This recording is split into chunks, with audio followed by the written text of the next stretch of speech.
केजमधील लिंबाची वाडीमध्ये वीज पडल्यानं जमिनीला खड्डा। वीज पडल्यानंतर मातीमधून काही काळ धूर निघाला।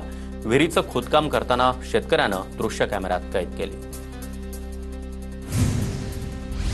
बीड शहरामधील अंकुशनगर भागामध्ये वादळी वाऱ्यामुळे घरावरील पत्रे उडाले। 2 कुटुंबाचा संसार उघड्यावर, संसारोपयोगी साहित्याचं देखील नुकसान। सिंधुदुर्ग जिल्ह्याच्या दोडामार्गमध्ये जोरदार पावसाची हजेरी। अचानक आलेल्या पावसामुळे नागरिकांची तारांबळ।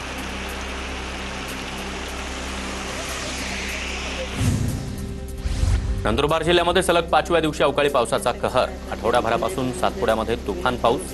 अवकाळी पावसामुळे भर उन्हाळ्यात सातपुड्यातील नद्यांना पूर। नाशिकच्या मनमाडमध्ये दुपारी वादळी वाऱ्यासह अवकाळी पावसाच्या सरी बरसल्या। वातावरणामध्ये गारवा निर्माण झाल्यानं उकाड्यापासून काहीसा दिलासा। वाशिम जिल्ह्यामध्ये सलग दुसऱ्या दिवशी अवकाळी पावसाची हजेरी। विजांच्या कडकडाटासह जोरदार पावसाचं आगमन। जालन्याच्या भोकरदन तालुक्यामध्ये जोरदार पावसाची हजेरी। पावसामुळे छोट्या मोठ्या नाल्यांना पूर।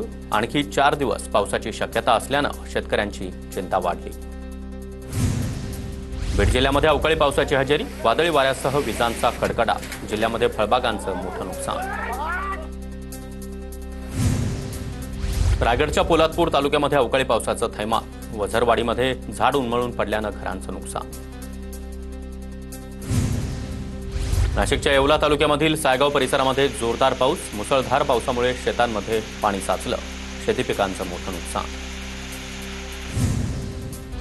हिंगोली जिल्ह्यातील अनेक भागामध्ये अवकाळी पावसाची हजेरी। काही ठिकाणी घरांचं नुकसान, मात्र उकाड्यापासून नागरिकांना दिलासा। बीड जिल्ह्यामध्ये दुपारनंतर अवकाळी पावसाच्या सरी। बीड शहरामधील अनेक भागामध्ये नाल्याचं घाण पाणी रस्त्यावर। नागरिकांकडून संताप व्यक्त। जळगावच्या रावेरमध्ये वादळी वाऱ्यासह अवकाळी पावसामुळे केळी पिकाला मोठा फटका। पंचनामे करून नुकसान भरपाई देण्याची मागणी। जळगावच्या रावेर तालुक्यामध्ये वादळी वाऱ्यासह पाऊस। रस्त्यावरून जाणाऱ्या वाहनावर झाड कोसळल्यानं 2 ते 3 जण जखमी। रुग्णालयामध्ये जखमींवर उपचार। लातूर शहरामधील राजीवनगर भागामध्ये नारळाच्या झाडावर वीज कोसळली। सुदैवानं कोणतीही जीवितहानी नाही। नाशिकच्या इगतपुरीमधील उंबरकोणमध्ये वीज पडून 24 वर्षीय तरुणीचा जागीच मृत्यू। पोलिसांकडून आकस्मिक मृत्यूची नोंद। लातूरच्या बुधोडा गावामध्ये पाणी टंचाई। हंडाभर पाण्यासाठी नागरिकांची वणवण। प्रशासनाकडे टँकरद्वारे पाणी पुरवठा करण्याची मागणी। परभणीच्या जिंतूर तालुक्यामध्ये पाण्याची भीषण टंचाई। विहिरीमधील पाणी आटल्यानं ग्रामस्थांना टँकरनं पाणी पुरवठा। कृष्णा मराठवाडा उपसा सिंचन योजनेचं लवकरच टेस्टिंग होणार। दुसऱ्या टप्प्यातील पहिल्या टप्प्याचं 95% काम पूर्ण। पश्चिम महाराष्ट्रातलं पाणी थेट तुळजापुरात येणार। तर नाशिकच्या निफाडमधील चांदोरी सायखेडा परिसरामध्ये गोदावरी नदीमधून जलपर्णी हटवण्याचं काम सुरू। गोदावरी नदी लवकरच मोकळा श्वास घेणार। अमरावतीचा पाणीपुरवठा आज आणि उद्या बंद। शहराला पाणीपुरवठा करणारी पाईपलाईन फुटली। वडगाव माहुरे परिसरामध्ये पाईपलाईन दुरुस्तीचं काम हाती। नागरिकांना पाणी जपून वापरण्याचं आवाहन।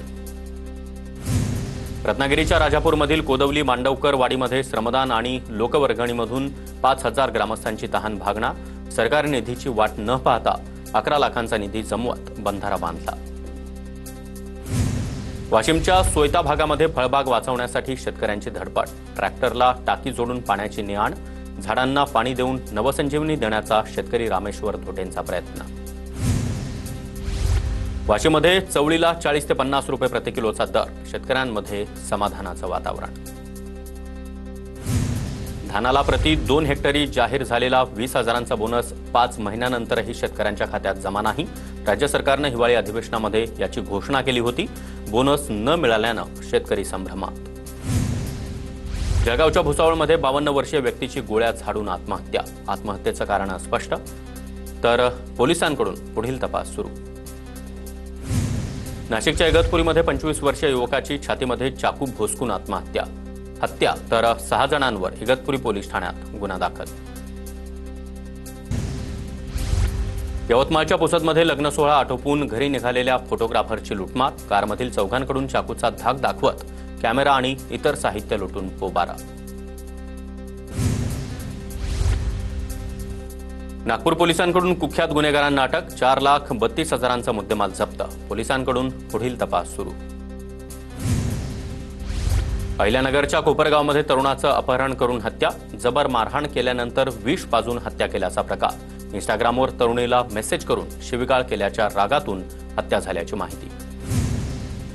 पिंपरी चिंचवडमध्ये तरुणीवर धारधार शस्त्रानं हल्ला, तरुणीचा मृत्यू। दुचाकीवरून 2 अज्ञात तरुणांनी हल्ला केला। वाल्यकरवाडीच्या कृष्णाई नगरमधील घटना, अधिक तपास सुरू। अमरावतीमध्ये 100 पेक्षा अधिक घरफोडी करणारा कुख्यात अखेर पोलिसांच्या ताब्यात। नागपूरमधून आरोपीला अटक, 4 गुन्ह्यांची कबुली, स्थानिक गुन्हे शाखेच्या पथकाची कारवाई।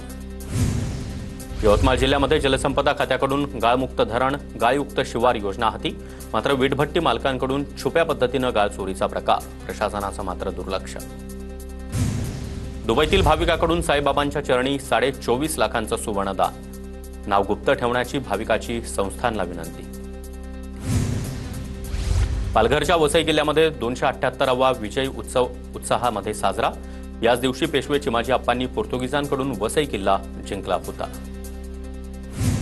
पुण्याच्या भोरमधील भोलवाडे गावामध्ये जोगेश्वरी देवीची यात्रा संपन्न। यात्रेनिमित्त सरपंच केसरी बैलगाडा शर्यतीचं आयोजन। शर्यतीमध्ये राज्यभरातील 310 बैलगाडा मालकांचा सहभाग।